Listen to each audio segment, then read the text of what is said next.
Hello and welcome back to Toby's Song Explanations, which are accompanying my forthcoming lyric book, Sticks and Stones, My Life in Words, which is due out at the end of September and is on pre-order now.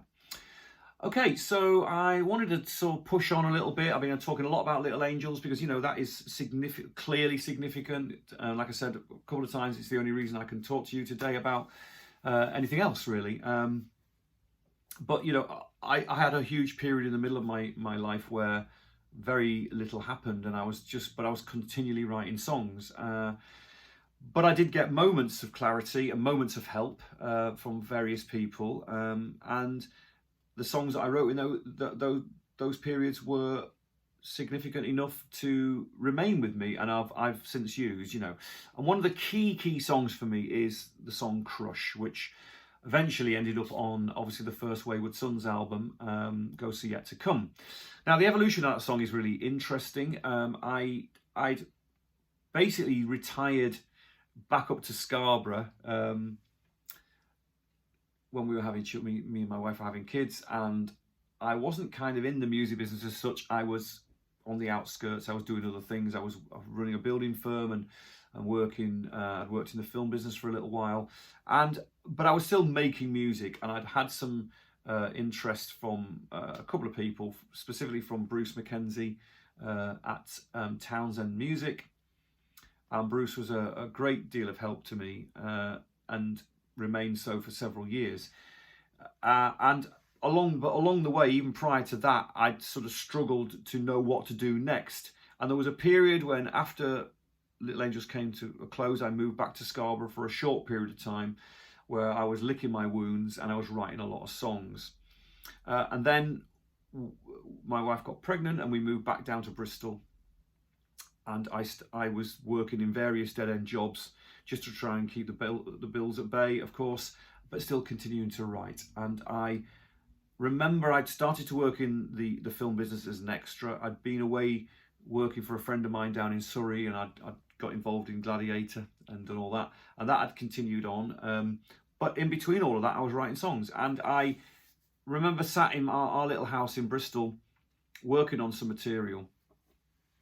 And one of the songs that I'd kind of demoed, if you like, prior to this period was this song "Crush," and I'd written it in a strange state of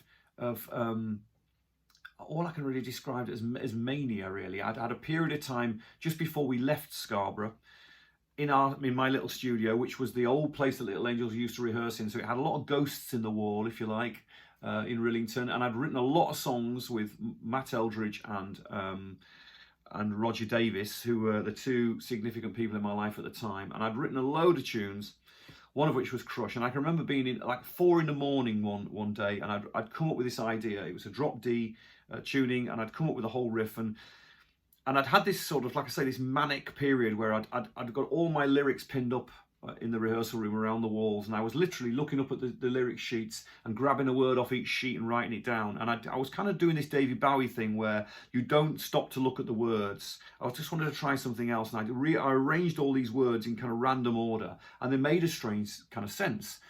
And so I wrote the song based on these strange couplings of words, but it kind of said something, and I love the title "Crush," but it was a very mellow acoustic song. So we moved down to Bristol, and I then got this little knock on the door from a friend who said, "Look, I'll help you do some recording. What do you need?" And so I ended up working with a producer called Head. That's what he went under this title, Head, but he told me later on he was actually a plumber.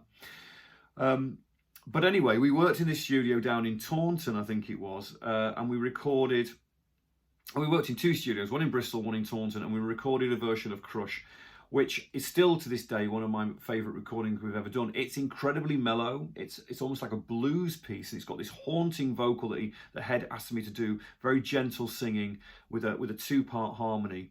And that song languished for years. It just sat on a tape somewhere, but I was always very proud of it. I always thought, oh, that's a really sort of significant piece of writing there. Love the words, love the idea of it. But then, of course, along comes Wayward Sons, and we're looking for material. And I presented the idea of Crush to the guys, and they immediately reacted to it. I was quite nervous about it, actually. I thought, I don't know whether I ought to try this. It's not really rock and roll, you know. But what we did was we totally reinvented it. In fact, it was Sam. Sam took the initial riff and made it into something that I could never have done, and we turned it into an almost like Blondie-esque, new wavy kind of rock song, because we were talking a lot about those kinds of bands, you know. And voila, we got a rock song out of it, which has still remained one of our favourite live tracks to this day. And I still think it's a significant tune. And a real pivotal moment for me, because it was right in that mid-period. But it just goes to show you should never let a good idea go.